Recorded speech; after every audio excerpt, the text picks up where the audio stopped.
bit overwhelming, but I'm here to tell you there's nothing to worry about. You'll be fine. So let's just focus on getting you through your first week, okay? Let's see. First, there's an introductory greeting from the company that I'm supposed to read. It's kind of a legal thing, you know. Welcome to Freddy Fazbear's Pizza, a magical place for kids and grown-ups alike, where fantasy and fun come to life. Fazbear Entertainment is not responsible for damage to property or person. Upon discovering that damage or death has occurred, a missing person report will be filed within 90 days or as soon as property and premises have been thoroughly cleaned and bleached and the carpets have been replaced. Blah, blah, blah. Now, that might sound bad, I know, but there's really nothing to worry about. The animatronic characters here do get a bit quirky at night, but do I blame them? No. If I'm forced to sing those same stupid songs for 20 years and I never got a bath, I'd probably be a bit irritable at night too. Remember, there's hold a special place in the hearts of children, and we need to show them a little respect, right? Okay. So just be aware, the characters do tend to wander a bit. They're left in some kind of free roaming mode at night. Something about their servos locking up if they get turned off for too long. They used to be allowed to walk around during the day too, but then there was the bite of 87. Yeah. It's amazing that the human body can live without the frontal lobe, you know? Now, concerning your safety, the only real risk to you as a night watchman here, if any, is the fact that these characters, if they happen to see you after hours, probably won't recognize you as a person. They'll most likely see you as a metal endoskeleton without its costume on. Now, since that's against the rules here at Freddy Fazbear's Pizza, they'll probably try to forcefully stuff you inside a Freddy Fazbear suit. Now, that wouldn't be so bad if the suits themselves weren't filled with crossbeams, wired, animatronic devices, especially around the facial area. So you can imagine how having your head forcibly pressed inside one of those could cause a bit of discomfort and death. The only parts of you that would likely see the light of day again would be your eyeballs and teeth that pop out the front of the mask. Yeah, they don't tell you these things when you sign up. But hey, first station of the breeze. I'll chat with you tomorrow. Check those cameras and remember to close the doors only if absolutely necessary. Gotta conserve power. Alright, good night.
in their proper place, you know.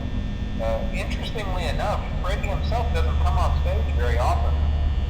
I've heard he becomes a lot more active in the dark, though, so hey, I guess that's one more reason not to run out of power, right? I also want to emphasize the importance of using your door lights. There are blind spots in your camera view, and those blind spots happen to be right outside your doors. So if you can't find something or someone on your cameras, be sure to check the door light. You might only have a few seconds to react. Of course, I'm not implying that. Also, check on the curtain in Pirate Cove from time to time. The character in there seems unique in that he becomes more active if the cameras remain off for long periods of time. I guess he doesn't like being watched. I don't know. Anyway, I'm sure you have everything under control.